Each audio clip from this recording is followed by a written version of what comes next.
اللهم صل وسلم وبارك على سيدنا محمد. صباح الخير عليكم، يا رب تكونوا بخير.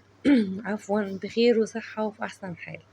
النهاردة معايا وصفة سهلة جدا جدا جدا، ممكن نعملها كده ما تاخدش مننا وقت خالص، بتتجهز بسرعة وكمان بتستوي بسرعة، بس أهم حاجة التتبيلة بتاعتها. النهاردة أنا هشوي فراخ بتتبيلة خاصة كده، واهم حاجة لازم نكون لانها حارة لازم ناخد بالنا، يعني لو عندنا اطفال صغيرين ما ينفعش نستخدم هريسة الشطة خالص. يلا نشوف هنعمل الوصفة الحلوة الشهية دي ازاي مع بعض. اول حاجة هنا لازم يكون معايا بهارات.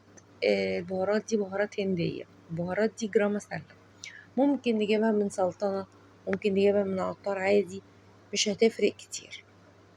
المهم ان البهارات دي تبقى موجودة عندك لان ليها طعم خاص كده في الفراخ. وكمان هريسة الشطة، هريسة الشطة أنا عملتها معاكم قبل كده، وكمان معايا كام فص توم مفرومين. يبقى أساسي هريسة الشطة زي ما احنا شايفين كده، وكمان التوم المفروم. التوم والهريسة دي طعمهم هايل جدا في الوصفة دي، لو جربناها حقيقي هنحبها قوي، خصوصا الناس اللي بتحب الأكلات الحارة. البهارات بقى بتاعتي معايا هنا كمان نص كوباية صغيرة زيت زيتون، ومعايا عصير ليمونتين ومعلقة خل أبيض. معايا هنا بقى البهارات بتاعتي، معايا فلفل أسود 7 بهارات، ملح، معلقة صغيرة جنزبيل، ربع معلقة صغيرة قرفة، بابريكا مدخنة، وكزبرة، وكمان معلقة من بهارات الهندية اللي هي الجرام مسلة. كل المزيج الحلو ده كده مع بعضه هننزله وننزل بالهريسة والثوم والزيت الزيتون. لو مش عندك زيت زيتون مفيش مشكلة، استخدمي زيت تكون يعني نوع جيد نظيف، وكمان الخل والليمون ليها مزازة حلوة. اللهم صل وسلم وبارك على سيدنا محمد. ممكن بقى مع الأكلة الحلوة دي أنا هعمل رز وهستخدم من نفس البهارات دي مع الرز. لو مش عايزة رز ممكن تعملي مكرونة، مش حابة مكرونة ممكن تشوي بطاطس في الفرن، ممكن تضيفي البطاطس كمان تحت الفراخ. يعني في أفكار كتير مع الأكلة دي، ومش هتاخد منك وقت. لو انتي خارجة ممكن تتبليها وتسيبيها في التلاجة لغاية ما ترجعي وتدخليها الفرن بعد كده، ممكن تعمليها من بالليل لو عندك وقت اكتر. يعني في اكتر من ميزة للأكلة دي، ان هي سهلة وسريعة وما بتاخدش منك وقت خالص. كده خلاص انا جهزت التتبيلة اللي انا هجهز بيها الفراخ. هبتدي بقى كده آه، اتبل الفراخ بيها عشان اسيبها وقت كافي تتشرب منها. لو عايزة تقطعي الفرخة بتاعتك على 8، عايزة تعملي صدور بس، عايزة تعملي أوراق بس، والله دي حاجة ترجع لك. حتى لو انتي عندك أجنحة وعايزة تتبليها برضو بالتتبيلة دي وتشويها، برضو هتلاقي طعمها هايل قوي. التتبيلة دي لطيفة لو عملتي بيها زي ما بقولك فراخ كاملة، أوراق، صدور بس، أجنحة، هتلاقيها حلوة جدا جدا جدا. زي ما قلت لكم دي حلوة قوي للناس اللي بتحب الأكل الحار.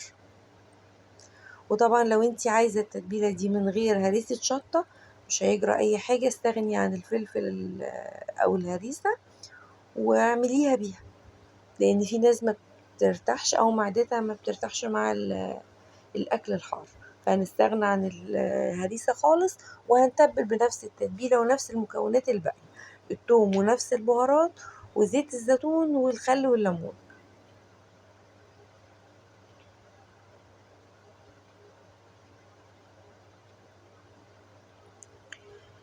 اللهم صل وسلم وبارك على سيدنا محمد. لا إله إلا الله الحليم الكريم، لا إله إلا الله العلي العظيم، لا إله إلا الله رب السماوات السبع ورب العرش العظيم. الصيف بيحتاج الأكلات السريعة دي على فكرة.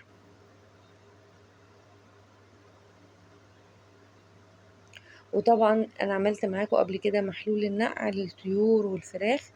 بتضيفي لتر مية أو حسب كمية الفراخ أو أي طيور كانت عندك، مية وسكر وملح وليمون وقرفة سيجار، ورق لورا، ليمونة شرايح، وبتسيبي بيها فيها الفراخ بتاعتك لغاية ما تحسي انها خلاص ما فيهاش اي زفارة.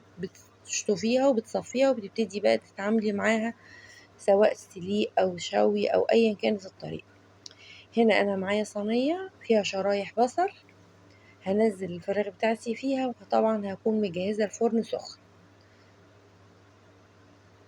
في الأثناء دي بقى ممكن تجهزي الرز أو المكرونة أو اللي هتقدميه معاها، أو تعملي سلطة وتقدمي معاها عيش وخلاص على كده. هنا أنا هنزل أي تتبيلة فاضلة عليها، وهقفل كمان عليها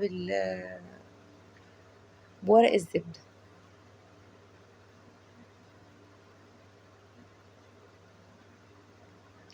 اللهم صل وسلم وبارك على سيدنا محمد. ورق الزبدة ده أنا كرمشته كده وبليته بلة خفيفة علشان ابتدي اقفل بيه على الفراخ بتاعتي.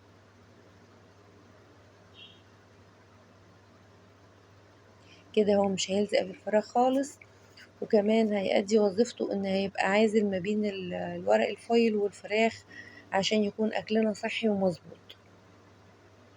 هقفل كده بالورق الفويل عليها وهدخلها الفرن حوالي من ساعة الا ربع ساعة.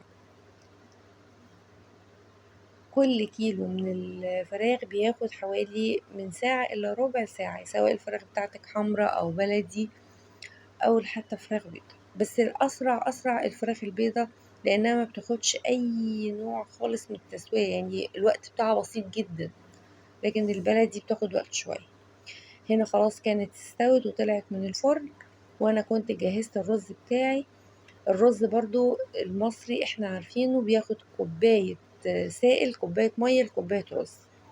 هشوح الرز بتاعي وهضيف ليه البهارات دي وهضيف المية بتاعتي، وطبعا الملح انتي هتظبطيه على حسب ذوقك. بس وهيستوي وهكون الفراخ طبعا استوت.